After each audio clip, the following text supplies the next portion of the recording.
अब एआई को कमांड देने की जरूरत नहीं पड़ेगी, सिर्फ गोल देना होगा। माइक्रोसॉफ्ट का नया एआई सिस्टम खुद सोचेगा, खुद काम करेगा। क्या जॉब्स खत्म? और क्या एंट्री लेवल जॉब्स सबसे पहले खतरे में हैं? नमस्कार, आप देख रहे हैं अरु न्यूज। टेक्नोलॉजी की दुनिया में एक बड़ा बदलाव हो चुका है। माइक्रोसॉफ्ट ने एक नया एआई एजेंट सर्विस लॉन्च किया है, जो ट्रेडिशनल एआई से कई कदम आगे है। ये सिर्फ सवालों के जवाब देने वाला एआई नहीं है, बल्कि खुद से काम करने वाला एआई एजेंट है। अब तक एआई एक असिस्टेंट था, यानी आप उसे हर स्टेप बताते थे, जैसे ये कोड लिखो, ये डेटा एनालाइज करो।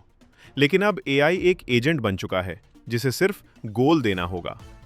माइक्रोसॉफ्ट के फाउंड्री एजेंट सर्विस के तहत हर एआई एजेंट को एक सिक्योर वर्चुअल एनवायरनमेंट मिलता है, यानी एक तरह का डिजिटल कंप्यूटर जहां वो इंडिपेंडेंटली काम कर सकता है।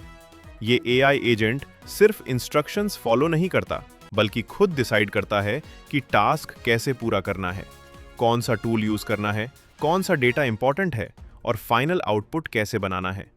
अब इसे एक आसान एग्जाम्पल से समझिए। मान लीजिए आप एआई से कहते हैं, इस डेटा से रिपोर्ट बना दो। अब एआई खुद डेटा को एनालाइज करेगा, चार्ट्स बनाएगा, पैटर्न्स निकालेगा और फाइनल रिपोर्ट तैयार कर देगा, बिना हर स्टेप के इंस्ट्रक्शन के। दूसरा एग्जाम्पल, कोडिंग। पहले आप बोलते थे लॉगिन पेज बनाओ, अब आप बोलेंगे कंप्लीट वेबसाइट बना दो, और एआई खुद फ्रंट एंड डिजाइन करेगा, बैक एंड बनाएगा, डेटाबेस सेटअप करेगा, टेस्टिंग करेगा और बग्स भी फिक्स करेगा, यानी पूरा प्रोजेक्ट खुद संभाल सकता है। यही वजह है कि एक्सपर्ट्स अब वार्निंग दे रहे हैं, ये टेक्नोलॉजी एंट्री लेवल जॉब्स के लिए खतरा बन सकती है, क्योंकि जूनियर डेवलपर्स, इंटर्न्स और फ्रेशर्स जो बेसिक टास्क्स करते हैं, जैसे कोडिंग, डीबगिंग और टेस्टिंग, अब वही काम एआई फास्टर और चीपर तरीके से कर सकता है। अगर कंपनियां एआई से काम करा सकती हैं, तो हायरिंग कम हो सकती है, खासकर एंट्री लेवल पोजीशंस में। यानी सबसे पहले इम्पैक्ट उन्हीं लोगों पर पड़ेगा जो करियर की शुरुआत कर रहे हैं। लेकिन कहानी यहीं खत्म नहीं होती।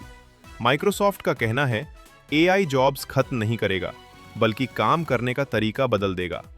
अब फ्यूचर में डेवलपर्स एआई एजेंट्स बनाएंगे, उन्हें ट्रेन करेंगे और मैनेज करेंगे। यानी एआई खुद काम करेगा, लेकिन इंसान उसे कंट्रोल करेगा। इसका मतलब यह है कि ट्रेडिशनल जॉब्स कम हो सकती हैं, लेकिन एआई रिलेटेड जॉब्स तेजी से बढ़ेंगी। एक्सपर्ट्स का मानना है कि आने वाले 5 से 10 साल में एआई हर इंडस्ट्री में होगा, आईटी, बैंकिंग, हेल्थ केयर और एजुकेशन, सब जगह। बैंकिंग में एआई फ्रॉड डिटेक्ट करेगा, हेल्थ केयर में डिजीजेस डायग्नोज करेगा और एजुकेशन में पर्सनलाइज्ड लर्निंग देगा। लेकिन इसके साथ ही जॉब डिस्प्लेसमेंट का खतरा भी बना रहेगा। यानी ये टेक्नोलॉजी एक अपॉर्चुनिटी भी है और एक चैलेंज भी। कुछ एक्सपर्ट्स इसे इंडस्ट्रियल रेवोल्यूशन 2.0 कह रहे हैं, जहां मशीन्स नहीं बल्कि एआई नॉलेज बेस्ड जॉब्स को बदल रहा है। अब सवाल यह है, क्या एआई इंसानों की जगह ले लेगा, या फिर इंसान और एआई मिलकर एक नया फ्यूचर बनाएंगे? क्योंकि आने वाले समय में वही लोग सफल होंगे जो एआई को समझेंगे और उसका इस्तेमाल करना जानेंगे। अब सिर्फ कोडिंग नहीं, बल्कि एआई टूल्स और ऑटोमेशन सीखना जरूरी होगा। आज जो टेक्नोलॉजी नई लग रही है, वही कल इंडस्ट्री स्टैंडर्ड बन सकती है। फिलहाल इतना तय है, एआई एरा शुरू हो चुका है। अगर आपने अभी तक एआई स्किल्स नहीं सीखी हैं, तो अब समय आ गया है, क्योंकि आने वाला समय उन्हीं का होगा जो एआई के साथ आगे बढ़ेंगे। वीडियो को लाइक करें, शेयर करें और सब्सक्राइब जरूर करें। धन्यवाद। This is ARU News.